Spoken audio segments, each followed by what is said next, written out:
Hi guys, I'm Wendy with Ask the Landlady. I'm here with all the tips and tricks to help you make a profit with real estate rentals and also how to avoid timeshare. So welcome back to the channel. Today I want to talk directly to younger viewers, the millennials and the Gen Z travelers who love experiences, who prioritize travel over stuff, who are now in their prime earning years and prime vacation years because the timeshare industry has noticed you and they have completely retold their sales playbook to appeal to exactly who you are and what you value. And if you don't know how this works, you're at risk. So let's get into the data and I'll show you exactly how their pitch works. So first, let's talk about who's actually buying timeshares. That's a stat that surprises people. The average age of a new timeshare buyer today is 39, not 65, not a retired couple looking for a permanent vacation spot, 39. The millennials and Gen X now represent almost half of new timeshare buyers, and Gen Z is right behind them, growing as a segment every year. It's a dramatic shift from even 20 years ago when timeshares were predominantly sold to older buyers nearing retirement. Today's buyers are younger, more digitally savvy, more financially active, and in an industry size, much more valuable because they have more years ahead of them to pay those annual maintenance fees. So think about that. A 39-year-old buys a timeshare with a perpetual obligation will still be paying maintenance fees at 79, at 89. They might pass that obligation down to their children. From a timeshare's perspective, it's a no-brainer. They're going to lock in a young buyer for the best possible outcome, and they're going to be out there looking for you when you go on vacation. And millennials and Gen Z have well-documented values around travel and experience. Survey after survey shows that younger consumers prioritize experiences over things. They spend more on travel than previous generations. They want unique destinations, authentic experiences, stories to tell. And timeshare sales reps are no dummies. They are trained to identify and exploit that mindset. The old pitch was about stability. It's a place for you to bring your family year after year. The new pitch is the opposite. It's about access, adventure, variety. You're not buying a specific week at one resort. You're buying the key to thousands of destinations. You're investing in your family's memories. The world is your oyster. You're in a vacation club membership. It's brilliant marketing, speaks directly to what the young buyers care about, and it lands, which is why conversion rates with the younger audiences are strong enough that the industry has invested heavily in their sales infrastructure to recruit them. The problem is that timeshare, the product underneath all this new marketing language, has not fundamentally changed. The fees are still perpetual, the exit options are non-existent, and the resale value is still zero. Again, never buy timeshare. Get my book, people. If you are even considering going to a sales pitch, buy my book.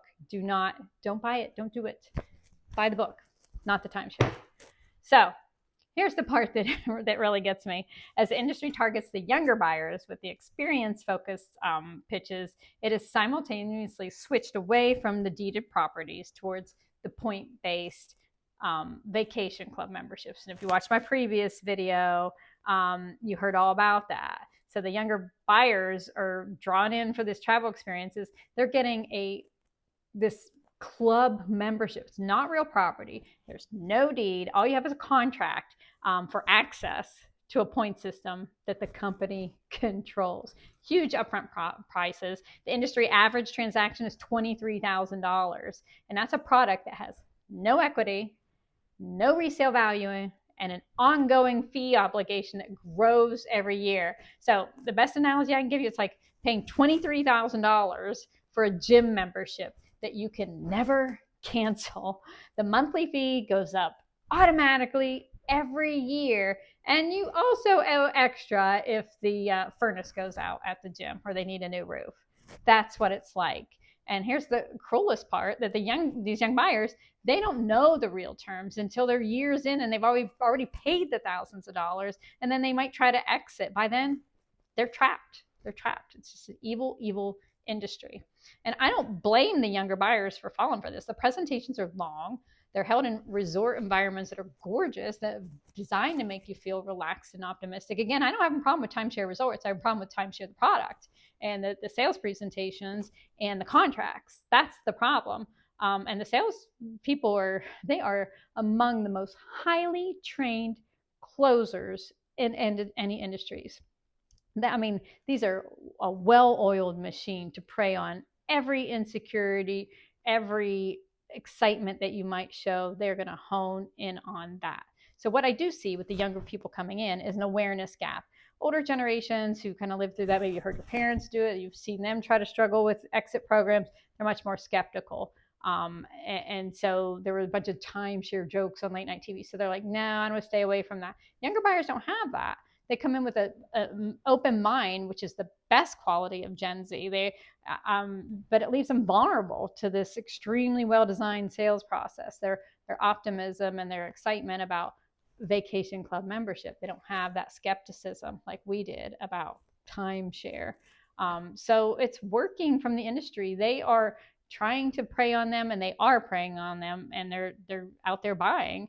So if you're in your 20s, 30s, 40s, somebody invites you to a resort presentation with a gift card or a discounted stay, I want you to go in with the eyes wide open. If you want, you can take the gift, you can enjoy the breakfast, you can sit through the presentation, but before you sign anything, before you don't even pick up the pen, I want you to ask 3 questions of your timeshare salesperson. 1, what is the exact maintenance fee today?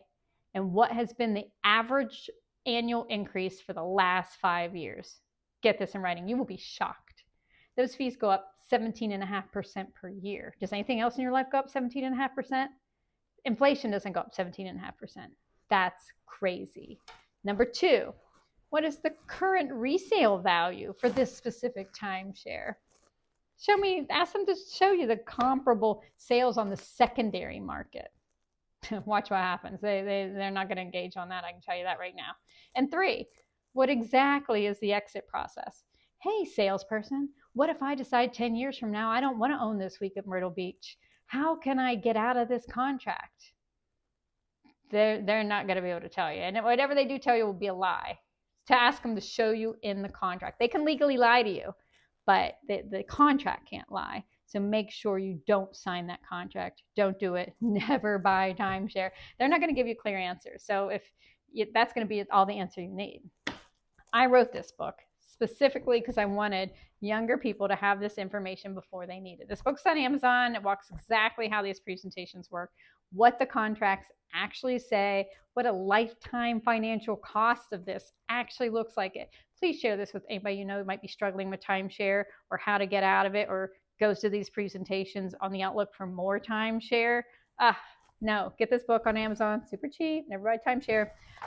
If you found this helpful, give me a like and hit subscribe to Ask the Landlady. I love talking about real estate and how to actually build wealth by being a landlord versus buying timeshare.